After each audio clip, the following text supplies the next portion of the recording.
I've never told anyone I've had sexual contact with any man. Yeah. However,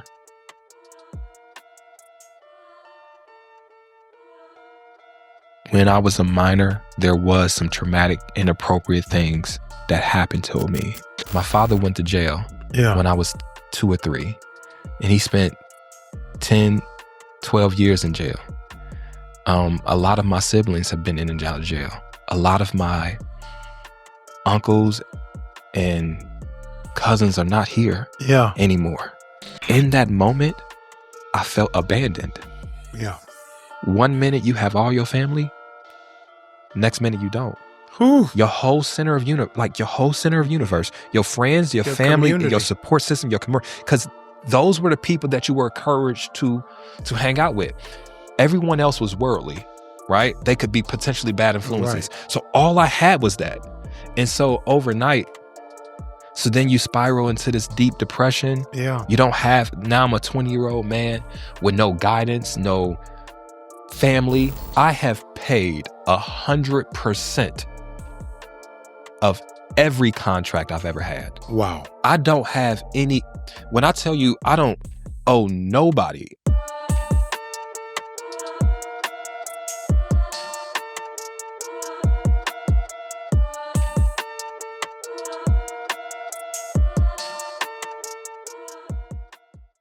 Hey, family, welcome to Jamal Bryant's podcast, Let's Be Clear. I don't know whether you're watching it at 3 a.m. or 12 noon or 9 o'clock in the morning, but this is not tonight's conversation. This is Let's Be Clear with Jamal Bryant, but I have the one, the only, a pioneer, an influencer, a thought leader. I'm going to call him a relationship counselor, but he's doing the daggone thing. For those of you who are under 20, it is not Ace Ventura, it's Ace Metaphor. Appreciate it. I'm glad to have you. I'm glad to be here. Honestly, I'm glad to be here. No, it means a lot. I told our team before you came in, before I ever read your bio, I said, this man got to do poetry. Oh, yeah. I started there. Game recognized game. Ain't no way in the world your name is Ace Metaphor and you ain't writing poetry. Yes. I started writing poetry as a teenager. Actually, like I was not the perfect student. Yeah. You know what I mean? I would get good grades, but behavior wise, I wouldn't. Yeah. And so like I was never really interested. And I had a teacher that I thought absolutely despised me. Yeah. But she gave us an assignment. It was 11th grade English.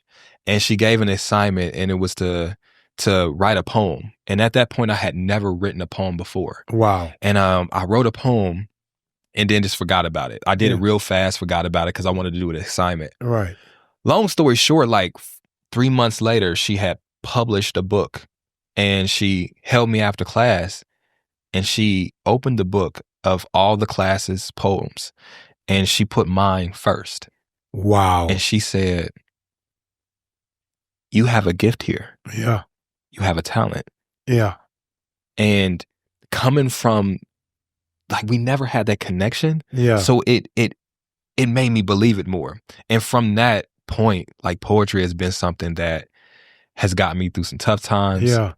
Got me through some good times. Yeah. And it's been a way I can go back and chronicle or look at my life and remember where I was so I can hopefully avoid some pitfalls. Yes. But then also it's a roadmap to finding my happiness again. So it's how I got my name, Ace Metaphor. Yeah, I knew it. Yeah. Without knowing the 11th grade, I knew it. I introduced myself to people who are not in church, in marketplace creatives. I'm a spoken word artist. I'm not a preacher. I know, right? My sister won the Boston Poetry Slam years ago. Ooh, that's and I used to travel with her. My mother used to make us memorize poems. Yes. While we were growing up. When I was at Morehouse, I was in school with Saul Williams. So it's always been in my orbit, in my universe.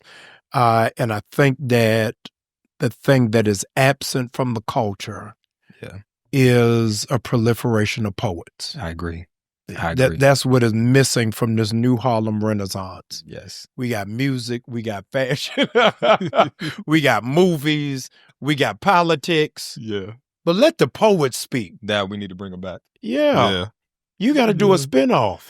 Hey, yo, we were talking about it because oddly enough, when I first casted the first batch of tonight's conversation, this is 3 years ago in January, I casted like 30 people to come and we ran 2 different rooms, but a vast majority of those people were poets. Wow. Because I met on the circuit. That was the world you in. So Trip Fontaine was a poet, or is still a poet. Just Mike the poet, myself, Jay Martinez the poet, K Love the poet, Brandon Alexander Williams. So our first shoot that I remember having for tonight's conversation was 7 poets there. Amazing. Yeah. No, that's great. I did my doctoral dissertation on the theology of Shakespeare. Oh, man. That a lot of people don't know that Shakespeare went to seminary and he dropped out his last year and said he could reach more people through the arts than from a pulpit. Yeah. The amount of people that you are reaching is that you are doing nothing more. I don't care how you try to package it. You doing conversational poetry. Yes. Yeah, because it makes you think from abstracts.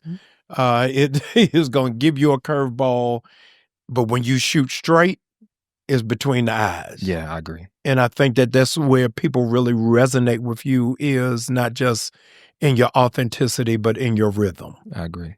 Yeah. I agree. Do you ever write pieces that you won't ever perform or print that's just for you? I need to. Mm-hmm. So like, I'm getting to a phase of my life where I'm realizing that the audience I need to impress the most is myself. Mm-hmm. When I write, I was always thinking about lessons for other people. Yeah. Stories for other people, using myself as the guinea pig for the story, but not necessarily the beneficiary of the story. Wow. And like in this season in my life, I'm realizing how much I have put life rafts on everyone else, because that's what you want to do. But then sometimes you look around and be like, man, am I drowning?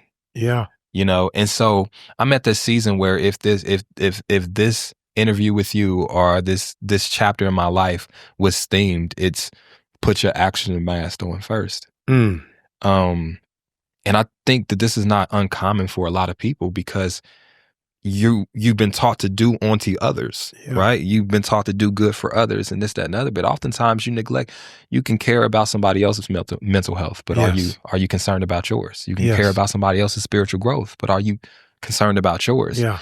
And you can be a good person to a lot of people, but you can be bad to yourself. Woo! And so right now, the metaphor that I want to have for this chapter is write a poem for yourself. Yeah. You know what I mean? So that's what I want to do going forward. No, I can't wait to read it. I know, right? Yeah, if you ever put it out, don't put it in your Judy Blume diary. Let us all read it.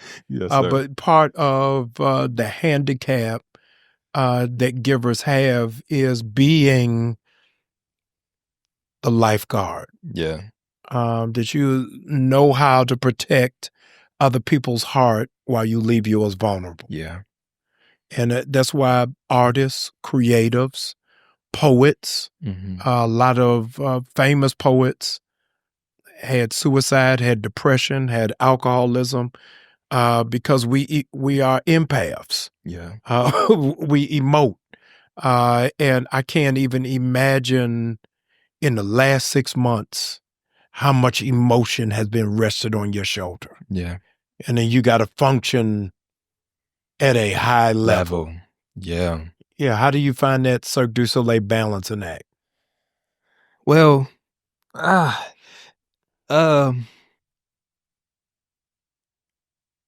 find it difficult at times. Yeah. Now I have really great people in my corner to keep me going. Yeah. But I've been running for a while, right? Yeah. Like I've been running. I've been in machine mode, project to project for a while, since 2013. Project to project, tour to tour, show to show, podcast to podcast. This has been one of the very few times that I've sat down and stood still for a while. And it's ironic that standing still is where problems catch up with you that you've been running away from. Yeah. There's a lot of thoughts. There's a lot of opportunities from growth that I've missed by being too consumed in the mission instead of being consumed with the man of me. Yeah. And so right now it's just like work-life balance was never in my vocabulary until now. I'm trying to find that work-life balance. Yeah.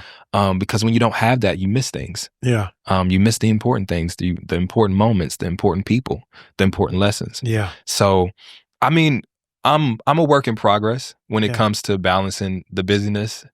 Because you think about it. I mean, and I'm sure a lot of people in your audience can relate. There's a lot of people that depend on you moving forward. Yeah. Because when you stay still, they maybe they can't eat for the season. Right. And there's some guilt associated with that, right? Because it's like, okay, I know I need a break. Yeah. But can they afford a break? And so you just challenge yourself to keep going and going and going. So I'm managing. Now I don't want it to seem like all is lost. I do have a lot of fun and I be around my friends, but turning 35 or I'm about to be 36 is just, I want to learn the word rest. Yeah. James Baldwin talked about survivor's guilt. Yeah. That you're made to feel bad for doing well. Yeah. But you have to really figure out, are they going to eat, but is my soul going to starve? Yeah. It's a critical moment for a lot of us as givers, providers, and nurturers, that a curse word is self-care. Yes. Yeah. I feel bad to turn my phone off. Well, yeah. That I'm not answering every text because I don't want you to think I'm standoffish or I'm acting brand new, but I'm emotionally, my phone gets more of a charge than I do. Yeah. Because, to say yes to yourself sometimes means you got to say no to another person. Yeah. And that's difficult. Yeah. You know what I mean? Especially if you care about that person, it's difficult to say that. So yeah, I can see why self-care to a lot of people. It just seems like, man, I don't have children, but you got people with children. It's like, you want to get but like, so saying yes to yourself in that spa day may mean that this person ain't going to karate practice. Wow. And so then you just keep snowballing to, okay, when you going to take care of yourself? Yeah. There's always somebody that needs you. And I love what you had said, like, cause I always think of like that shield portion, right? Like you want to shield the people you care about from certain things. But then you look at a shield when it's done being used. Ooh. It's dented. And bloodied. Yeah. I got pieces of somebody else's uniform on my shield. And that's why the self-care is important, because without you refurbishing and renewing it and getting it back to fighting conditions, so to say, after a while, you're going to get a hole in that shield and you're not going to be able to protect nobody. No, it's important. Yeah. After the pandemic, the mosque was in no rush to reopen. Yeah. The synagogue was in no rush to reopen. The Baha'i temple was in no rush to reopen. Mm-hmm. But the Kingdom Hall and the Black Church were. Mm-hmm. Because those two entities never really fostered devotion at home. Yeah. It was, you had to come here to get it done. Mm-hmm. So a lot of us who grew up either in Kingdom Hall or in the church had the process different when the sanctuary is a draining space. Yeah. This is not where I'm going to get refueled. It's where I'm going to work. It's where I'm going to train. Mm-hmm. And I know you've had your own journey coming through. On my side of the aisle is church hurt. Mm-hmm. Your side of the aisle, it may be kingdom trauma.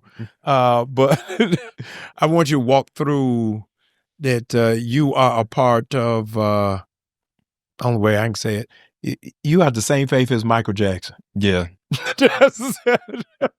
That's all I know is Michael Jackson and Ace. I'm a put it this way. Being a Jehovah Witness at that time of my life absolutely saved my life. My mother found, they call it the truth, the truth when I was about 8 or 9. And where you from? I'm from I'm from Dayton, Ohio. Okay. So she found the truth when I was 8 or 9. All of my family were Jehovah Witnesses, but it took a while for her to go and say, you know what, I want to get baptized. This is what I want to do. Yeah. But I look at that experience for all of the rest of the stuff that I'm about to say and say that had it not been for my mom finding the Kingdom Hall at that moment, I wouldn't be here sitting with you. Wow. My father, this is something that's not new. He wrote a book, so I'm going to say it. My father went to jail when I was 2 or 3, and he spent 10, 12 years in jail. A lot of my siblings have been in and out of jail. A lot of my uncles and cousins are not here anymore. And being in that flock shielded me from a lot of the dangers other children that didn't have that blanket and that shield would have otherwise gotten into. I have a direct comparison to say this path we went on kept me out of the way. That's a blessing. All right. So that's the first thing I want to say. And before I get into the other things, the second thing is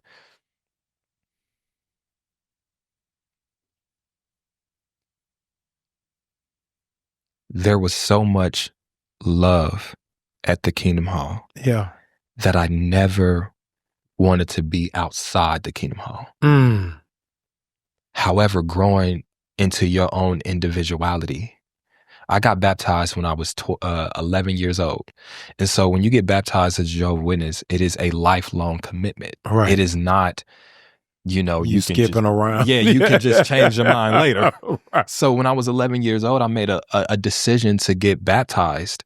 And that meant that I was agreeing to live to biblical principles according to that organization, which meant obviously no premarital sex, all the things that we're going to name, right? I was 11 though.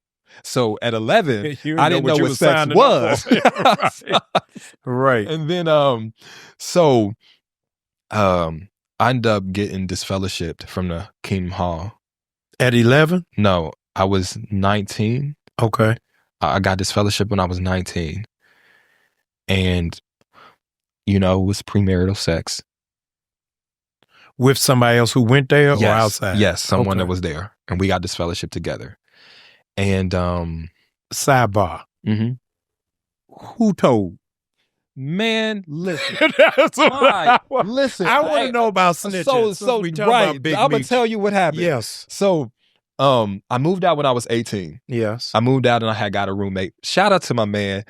We cool now. Okay. Back in the day, we were so cool. So I had a roommate. He was in Kingdom Hall? He was, but he got disfellowship before I did. Yes. And so that was witness number 1. Right? That was witness to the crime. The crime number 1. Yes. Then number 2 was when me and my ex, when we had moved in together, nobody knew about it. Yeah. But my second friend that also got disfellowshipped needed a place to stay. So you trying to help somebody? So I let him stay in my apartment, and then I went to go stay at her apartment. And so that was the 2 witnesses that came. Okay, but here's my question. Yeah. On a technicality.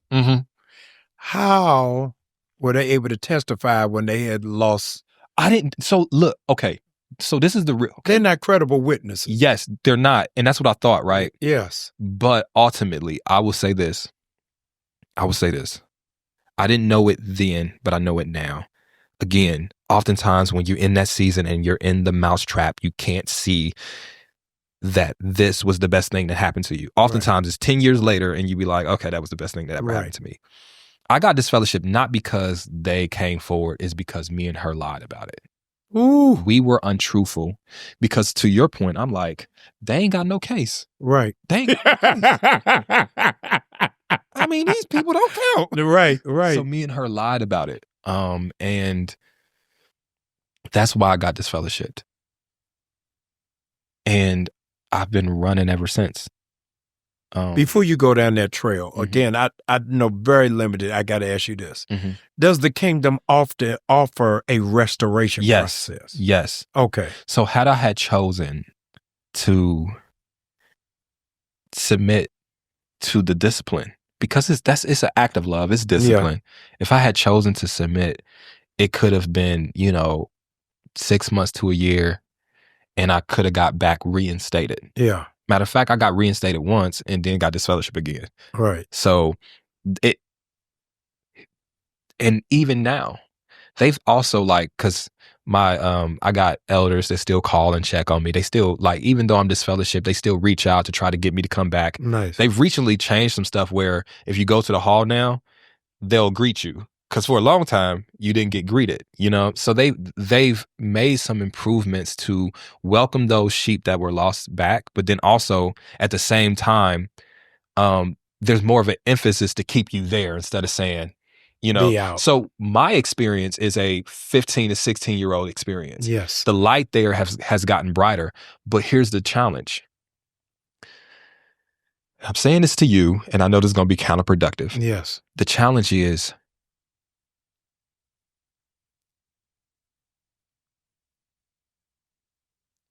I love who I am now. Right? Yeah. I could go back to being a Jehovah Witness, but I don't know if I would love that version of me. Mm. And it's tough because I've grown up with that being my center of gravity. Yeah. I grew up and I still believe that Adam and Eve didn't disrupt God's plan for paradise earth. Yeah. No matter how many times I hear somebody else talk about everybody's going to heaven, somebody going to hell, in my mind, I just believe that there will still be a paradise earth. That's what I believe. Yeah. Because it was so instilled in me. Yeah. I still remember the love there. I still remember, how I felt at the hall. But I know who I am now. And so, can I be who I am now there? And when I started to feel, to your part, the church hurt, it's because I felt like I was becoming an individual at the time. And obviously I was a teenager. So you know how that goes. Oh, yes. And I felt that it wasn't a place for me. Mm-hmm. I can say this confidently now at 35 though, that a lot of the reasons why I felt the way I felt, because those were real emotions then. Yeah. Even though now with more perspective, I can see something differently. Yes. But in that moment, I felt abandoned. Yeah. 1 minute you have all your family, next minute you don't. Whew. Your whole center of universe, your friends, your family, community. your support system, your community, because those were the people that you were encouraged to hang out with.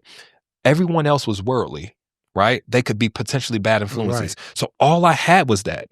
And so overnight, so then you spiral into this deep depression. Yeah. You don't have, now I'm a 20-year-old man with no guidance, no family, no support.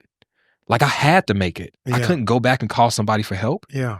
And so those were real emotions. So how I feel about that, if I think about it too long, I'll sit here and cry. But as a 36-year-old man with perspective, yeah, I think they did what they needed to do. I think at the time, I could have tainted the congregation with the way I was thinking. Yeah. And with the way I was moving with the women in the congregation. Yeah. And the fact that I wasn't honest about my transgressions. Mm. And now I look at it, I say, if I was a witness now and I got disfellowshipped, yeah, I'd be like, I didn't want to talk to y'all anyway. Right. And I'll still go to the hall because the main reason I will go is for the word or for the Bible or for instruction. But at 20 or 19, your whole social circle is there. Yeah. So my bad for getting on a tangent, but no, it was great. It was like it's such a battle between me, right? Because I feel so hurt about what happened because those emotions were real. Yeah. But now as a grown man, I have perspective on it. No, it's great. With everything that's been going on, even though I haven't talked to those people, I haven't talked to those people, my family, in 15 years. They called me because they heard about some of the stuff that's going on. And I love you. Ooh. Are you all right? If you need anything. That's what family is. And so like, I know that there is love there. Yeah. And I wish I could go back so I can be a family again with them. But again, and I know this about to sound, I don't know how it's going to sound, but I'm going to say it. I don't think I can love the version of me back there. And so like, even though I know that that means that I will never have a consistent relationship with my family, I'm okay with that choice. Yeah. And it's difficult to say that out loud. But just be open to it. There is not any butterfly that's in remorse about no longer being a caterpillar. Yeah. So going backwards is an unenviable position. Yeah. And moving forward, as you look back over your own journey, your own path, how did the church pushing you towards marriage at 19 shape you for being this voice that speaks into relationship? You know what? Yes. So let me talk about that. So it's interesting, right? I feel like I've just become a bigger version of my younger self, right? Yeah. Because my uncle, who was a witness at the time, I mean, when I was 11, 12, you know that saying, out of the mouth of babes. Yeah. He would always say that. Yeah. Because I was always like relationship oriented and I a great orator, if that's the word. But it was commonplace. Like people getting married young was commonplace at the hall. And I don't know if that's how it is at churches now, but to see somebody married, a couple married at 18 or 19. Very uncommon. It was common then. Now it's hard to get people 29 to get married. I know, but so here's the thing. Yes. So at the hall, because there is more of a strictness on fornication, it is better to have gotten married than to fall into that fornication. Yeah. Now, again, I don't want to speak I'm speaking from my experience and what I remember. And it may not be the general thing, right? And so it wasn't uncommon. And then it wasn't uncommon for people to get disfellowshipped and think that they're outsmarting the system. Oh, yes. And then get married. So check it. The day I'm 20, she 19. The day after we got disfellowshipped, we went down to the Justice of the Peace and got married. Wow. But day after, because you with the girl you got disbanded for. Yes. So let me ask you this: after you got married, that didn't even the board and be like, okay, come on home. You did it right. It would have, right? It would have if we had. It would have. But I'm gonna tell you this: the person I was before I got disfellowshipped and the person I was after, and the same for her.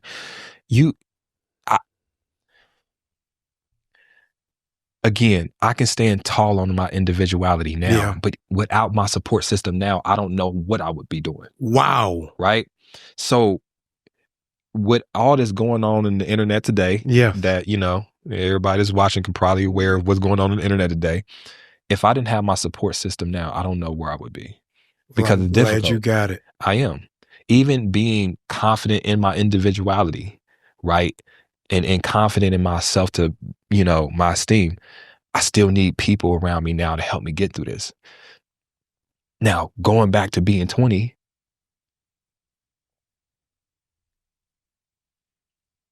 getting disfellowship was hard and I didn't have nobody. And she didn't have nobody. Yeah.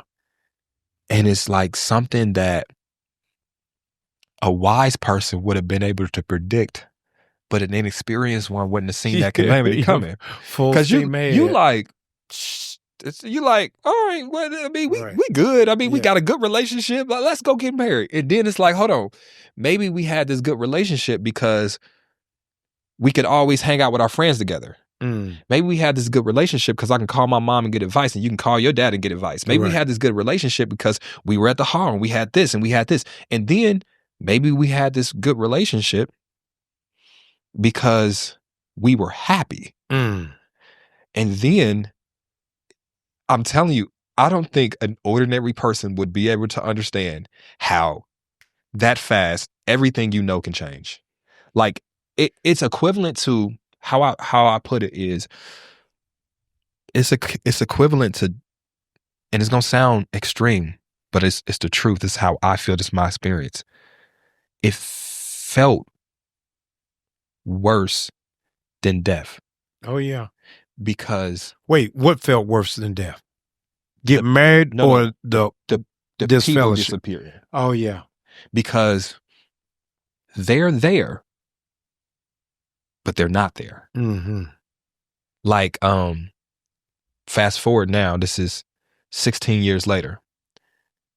There are people that I would see at the grocery store that's a family member, and we'll just walk right past each other.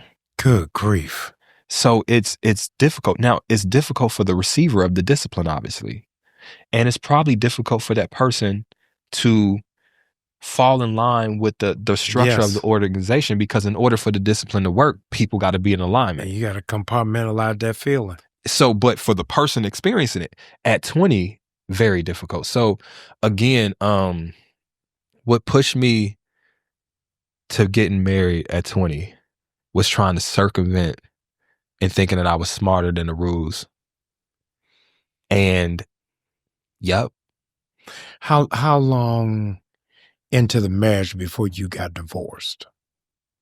We separated a year and some change after that.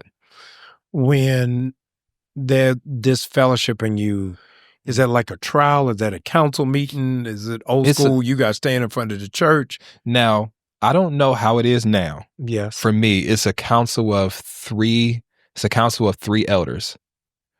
These are like pastors or deacons or whatever. Right. Council of 3 elders. You go in and they give you an opportunity to speak your piece or confess, yes. Right? Do they read the charges? They hope to not.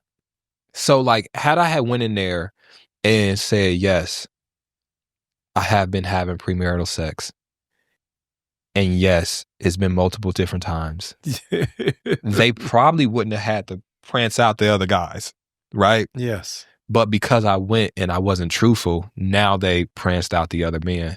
And that is what I always go back and think, like, what if I was truthful? Wow. And I'm gonna say this, and this is what I'm learning at 35, 36. Man, if I did it, I did it. You know what I mean? Like, at this point, don't lease it. Right. I did it. I mean, if I'm gonna do something, then I gotta stand on it. But it's such a fear. Like, it's a fear because you know what the potential consequence was. And in my head, I couldn't rationalize the most important thing at that point should have been,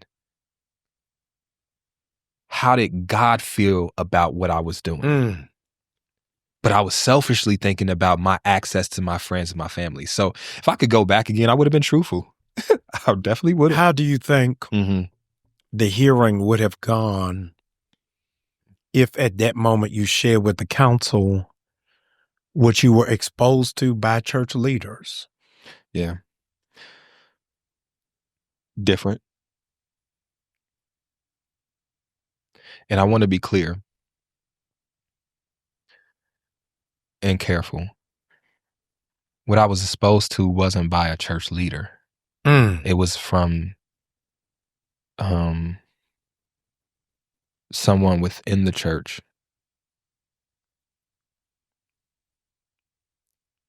But in me being clear, I want to say this specifically to you. Yes. Okay? Because by now, I just want to dispel this. I have never had sexual contact with any man. Ever. Ever. I've never told anyone I've had sexual contact with any man. Yeah. However,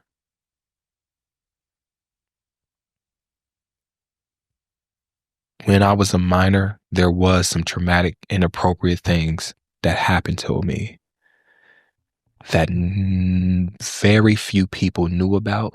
And I just had to tell my mom about this. Because of all that's happening on the internet? Yes. That's how very few people knew. Wow. And so that's a compromise of privacy, of confidentiality. I'm going to say this, and I'm going to go and be careful, but, and I have to say this, the reason I'm being careful is because we're now in litigation about certain things. Right. All right. But I had just this past October had the courage to vaguely speak on it. Just this October. Of 24? Of 24. Wow. I just had the courage to vaguely speak on it. And it's a new, this is what I would say. Do you feel freer now that you've finally been able to articulate it? Because holding it can become a weight. If I'm going to be honest with you? Yes.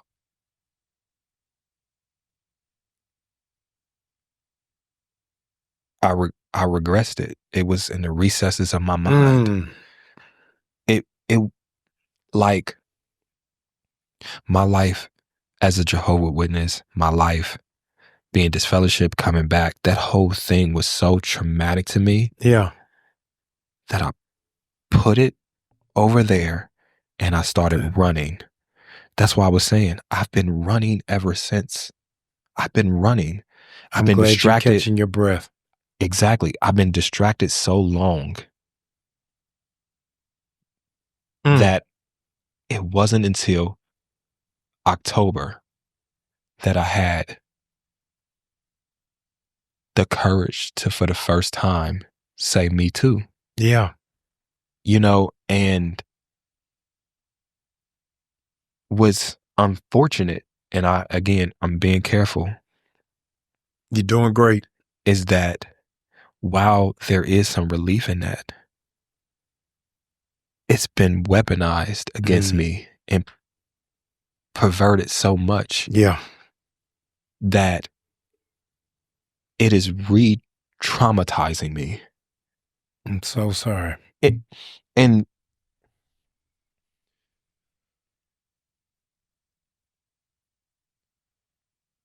one of the problems of being looked up to is people feel like you're out of reach unless they can pull you down. And Dr. King has a quote that I like. You don't know that you're in the front until people start kicking you in your back. But you're pulling down the 14-year-old boy in me. Ooh. You're not pulling me down. Wow.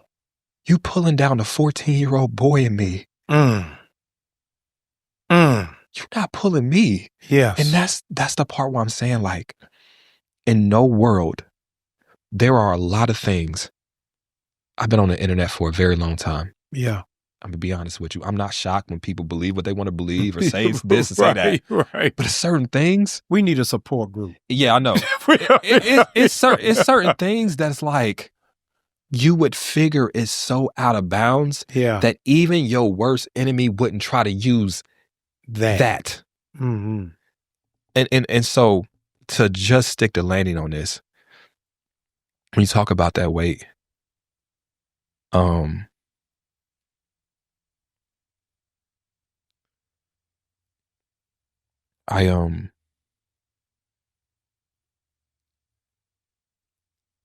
generally speaking,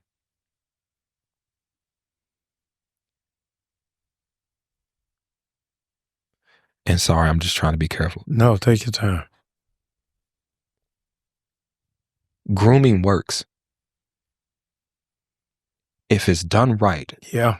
grooming works. Yes. And if somebody is groomed properly enough, they may keep that secret for a lifetime. You know why? Why? Because when they get old enough, if they say, even hint to it, look at what's happening now. Now somebody's questioning your sexuality. Now somebody trying to say, well, why didn't you do this? I was 14. And that's all I want to say. I guess to put it in perspective,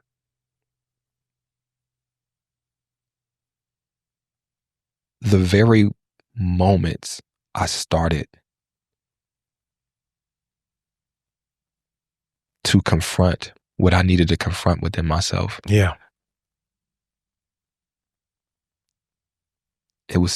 My story was taken away from me. Yeah.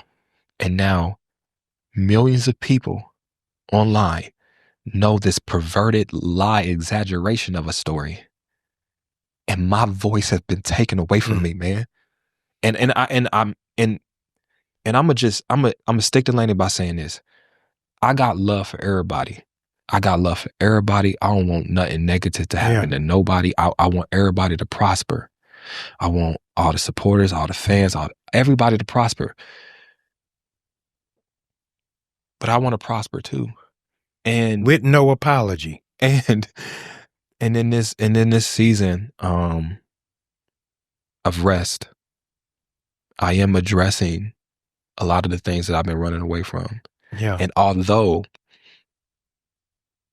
the ugly way this was brought about, sometimes it's up to me to look for what I can take out of this situation and how I can better myself going forward.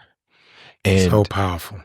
And so like just to end it, we're not gonna end it. Let me first say. Okay. Let me first, second, and third say. Nobody has the power to take your voice or to rob you of your humanity. So we reclaim both of those tonight. Podcast aside, followers aside, all the blue check aside, who you are is who you are undeniably and unapologetically. Yeah. So I don't want to give those forces any inkling of thinking. I agree. They have the authority to take that light away from you. Secondly, I want you to know that every test is for a testimony. Okay. Yeah, I mean, and without a testimony, you don't know. I first came to Atlanta 2019. And I was here maybe 6 weeks. And I want to say it correctly. I'm a fan of R. Kelly's music. Mm-hmm. So I got here 2019. That's when Surviving R. Kelly dropped. Publicists at the church said to me, Pastor Bryant, I want you to go to the screening of Surviving R. Kelly. I said, no, I don't want to go to that. I don't want to know the truth. I don't even want to see it. So no, you just got in town. You're in a pivotal place. A lot of people in the industry are going to be there. It's just 50 people. Just go. So I went. I sat on the last row of the screening. And I was like, whew, they only showed one episode. Mm-hmm. So I said, I'm out of here. And then they brought out the families of the girls that were staying in the house. Man. And I'd never seen men cry that heavy because they felt like they had failed as fathers protecting their daughter. R. Kelly would only let them talk to their mothers on speakerphone. If they heard the father's voice, they disconnect the line. And last guy was in there crying, trying to pull himself together. He said, I'm so glad my pastor is here. I'm looking around. Who are they talking about? Because I just got to Atlanta. I said, Pastor Bryant is here. Mm-hmm. Stand up. Like, no, I'm not even supposed to be here. And I was so convicted that day that when we talk about inappropriate relation, I'm talking about out of the Black church and the Black community, we only think about it in terms of protecting our girls. Yeah. So the next day I go to church, I'm fired up, I'm amped up, saying, hey, the Black community got to do better. We failing our young people. This is a sin and a shame. The church has lost its voice and where we're supposed to be. Any young people here that's been dealt with inappropriately, touched inappropriately, mishandled inappropriately, come to the altar. I want to pray for you. I want to surround you with love. I'm up talking to all of these people. People clapping because people come to the altar. Ace, I open my eyes and realize there's more boys at the altar than girls. And I said, we've done a miscarriage of justice because we never check on the welfare of our young men. What I'm saying is you bringing this to bear, while it is uncomfortable, not just for you, but it's going to free, because there's so many. We don't deal with it in any way and take it outside of the church. How many young men coming out of juvenile detention, out of halfway houses, out of foster care, off of baseball teams, and there is no support, and they got to suppress and all of that. But to see you as a healed, thriving man is exhibit A of what God is able to do in somebody's life. And so one, I want to stand 10 toes down with you on your courage to embrace it and to talk about it, and to say the community needs your witness. Yeah. They need your voice. So you got into it in one way, but you ain't coming out of this the exact same way. There's a greater mission, I think, that is waiting on you. And I think that you will evolve in the process. And it may not be a podcast or a panel. It may be somebody walking up to you at Chick-fil-A.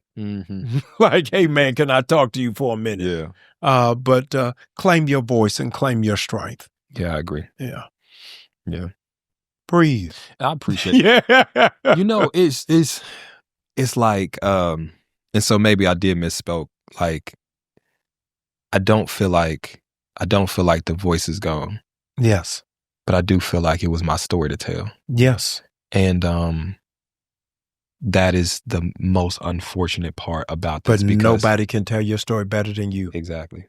So and that's why I look forward to being able to fully tell it when I can, man. And you know, I had gotten to this point where, you know, I don't internet beef. That's not my thing. It's not something I want to do.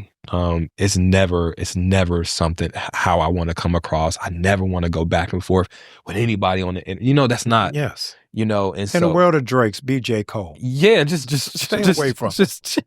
And so be at peace. And so what I want to do, man, is just talk about me, talk about my journey, talk about my story in a way that is uplifting her, hopefully, and encouraging. And even if it comes out clunky, man, sometimes this stuff is clunky. You know what I mean? And then maybe somebody can relate to that. So that's why I wanted to come here and just chat with you about it a little bit. No, I'm grateful.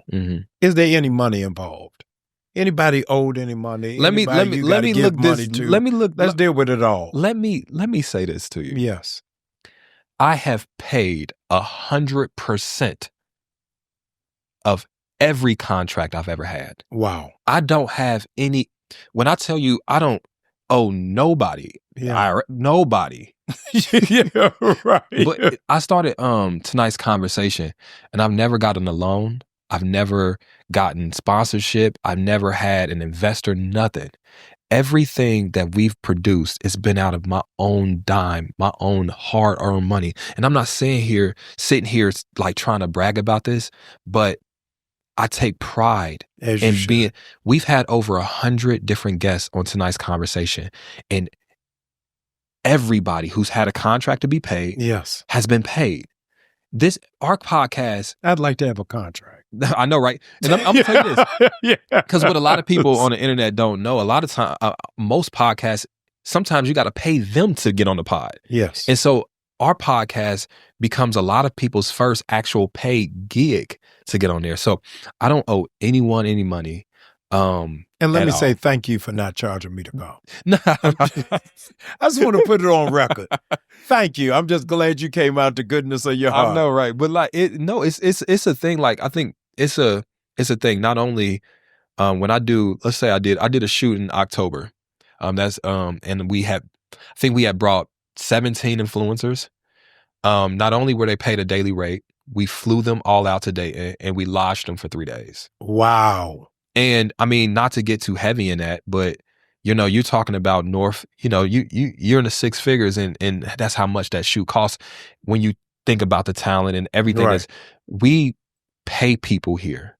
And so the most egregious thing outside of all the other things is that, because I pride myself on that. Yeah. I would pride myself on that. Anybody that's saying otherwise, if there was a discrepancy anywhere, there's always the opportunity to come speak. Yeah. There has never been someone emailing us or messaging us about a missed payment because, maybe a check got lost in the mail. Speak up to somebody and we would have handled it. But on our end, we have paid every single person. Everyone has been paid the negotiated rate for every tour appearance, every podcast session. That's great. Mm-hmm. So what is the future of tonight's conversation? The future of tonight's conversation is to continue the conversation. Okay. It's to continue how we started, which is providing a platform for emerging and budding voices to join seasoned voices. That's how it all started. And we're going to continue that. Tonight's conversation is oftentimes an opportunity for someone to springboard. You know what I'm saying? Come on here, put your work launching pad. And it's your launching pad. Yeah. The way we tour with 6 to 8 influencers every single show. All right. And 6 to 8 people getting paid on stage. Then we have our production team, our sound team, our staff. So at some point, somebody might want to launch off and do something different. And we celebrate that. And then that opens a chair for another voice. Yeah. We do our studio shoots. We bring in 17 to 20 new influencers every time we do that, because it's about the conversation being diverse, different. But then also, hey, you never know. You might find this person is a hidden gem. That person is a hidden gem. So it's to continue the conversation. No, that's great. Yeah, it's to continue it. That's great. Is there, I want to know, outside of those 2 issues, what did you read that put you in shock and awe or the fetal position? Like, come on now, y'all. I'm gonna say this one, a whole bunch of stuff. The one that caught me off guard the most, because I've absolutely prided myself, is sleeping with our guest. I have never, ever slept with a castmate. I've never, ever slept with a guest. Ever. Yeah. And I've prided myself. Before all this stuff started, I was talking to one of my other friends who does podcasting as well. And it's always, it'd be like the podcast talk and, blah, blah, blah. And I remember speaking to her and I'm like, nah, I've never. Like, it's just something I've never done. Because mostly I was in a relationship as well. But that I would love to think now, but also it's just a strict boundary of mine. When we do and my bad for getting so detailed, when we do our shoots at my house in Dayton, it's 3-day shoots. We do 8 episodes every single day, 8 45-minute episodes. Guess who don't get a break? Me. I'm down in that basement 8 hours a day for 3 days. I barely get to speak and connect. Wow. The other people, they get to go and fraternize and this, and then they'll go out to eat. I'll go out to eat with them, pay for it. Then I go home and sleep. On tour, the cast get to show up when it's time to do the show. Guess Nobody volunteers for the cleanup committee. I got to be there at 9 a.m. and do this and do that and do that. So it's like, I think that was the one that was the one that I felt. And I had to talk to somebody and they were saying, your reputation isn't yours. It ain't yours. Wowee. Because it's like, you can spend years trying to build a reputation and in one video, it's gone. Yeah. The payment thing was one. And then the last thing that really caught me off guard and that I really hate was the accusation that I weight shamed anybody. Mm. I have never, ever, ever, ever commented on a woman's weight. Wow. Ever commented. And guess what? Every recording we have, just like everybody else, I don't know if y'all do it here. You always have the live mic and the live camera over there just to make sure. I'm sitting down. Like that one was one that floored me too. And then there's one that I don't want to say on your podcast. And I just say it. We here. Because let me first say this. The reason I don't want to say it because I felt that it was a disgusting thing to do or say, because I believe handicapped people, if they're mentally able, can have a routine, normal sex life. I was a nurse for 10 years. I've met people with all sorts of disabilities. Wow. Doesn't mean that you're not mentally capable of having the decision to have sex, and that you may not be attracted to an able-bodied person. Right. Attracted to an able-bodied person. But I have personally never had sex with a handicapped person. And not that offended me, the accusation. It is the demonization of someone that's handicapped. Wow. Like, even if this person is mentally able to consent to sex. So like, but that requires maturity. Yeah, but and a lot of the internet don't have that. That's why I said most stuff on the internet, I chalk it up, because I'm gonna say this and I'm gonna defend the internet. I've made a living on the internet. I've enjoyed the good side of it. Yes. The middle sides of it. And this is probably the less favorable side of it. Yeah. But all all of of it, the bones. It comes with it. It comes with it. And it's sensational to hear people say that. It's sensational, and I get it. But I just felt bad for handicapped people, man. Yeah. Like, man, the whole, your heart is great. My bad for talking. Because now you done got me going. I used to take care of people that couldn't take care of themselves. Jeez. I used to, and this may not be that they're mentally not there. They can give consent. Right. But maybe they got their leg amputated. Maybe their arm is from a stroke. Ooh. And I seen these people every single day. And now it's like, it's not even about me. It's about how we gonna villainize, how we gonna make that as a butt of a joke. Yeah. And so I've had to, now let me tell you this, and I promise I'm done talking after this. I've had to come to grips with just tapping out of that energy. Yeah. And so I'm trying my best not to go in where that energy is. And that's a decision. Yeah, because it's so many other places my energy is needed. But those were some of the things. I mean, there's a mountain of other things. I mean, the accusation about homosexuality is not new to me. That's what people want to do to me on the internet to try to discredit me. They want to say, I was raised by my mother. Right. I mean, in a village of women. So I grew up with quote unquote feminine mannerisms. Right. So it's nothing new. All throughout middle school, high school, they always. But you got self-awareness. Yeah, so I'm okay. That one don't bother me as much, because it's like that's what everybody want to say against me. But those are some of the things that kind of bother me. But most of all, I'm gonna tell you the biggest thing that bothered me. The biggest thing that bothered me is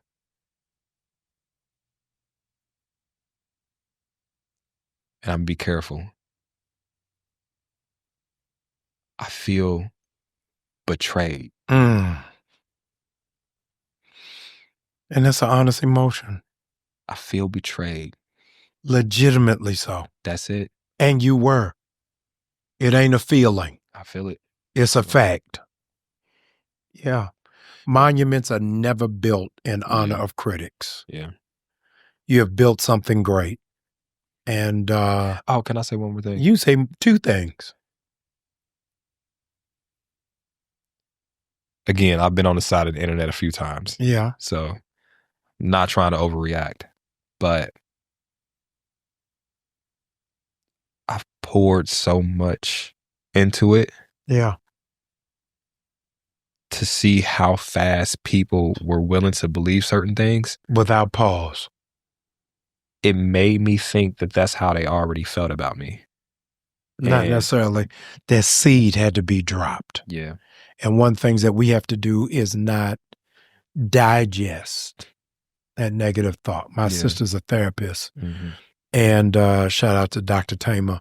She said, 4 people will see you today and say to you, I like that white shirt you got on. Mm-hmm. The 5th person will come and say, why you got Palm Angel on the front of your shirt?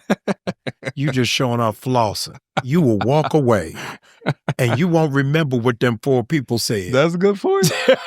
But you go all day long, man, I shouldn't have wore this Palm Angel. Yeah. Yeah. And I'm saying to you, there are more people with you. Yeah.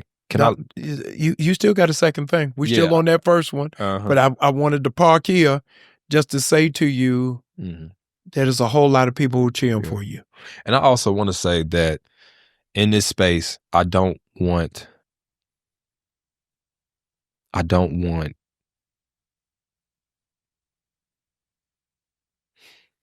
finding spaces where I can find the accountability here. Yeah. And I don't want to come off insensitive to the fact that there is some growth needed somewhere on my part in places. And when we have this discussion, and I've been having a hard time articulating because, the level of what I'm dealing with here, it can make it hard for me to find the spaces where I could have improved, right? But I am on a mission to find those places because I believe there is always a lesson to learn somewhere. Agreed. So I want the listeners and the watchers to understand that I am on a mission to find where it is that even in this ugly situation that I can improve as a person. Yeah. And I can use this as a catalyst to now help other people and also hopefully avoid being in a situation like this again. Well, you won't. I know, right?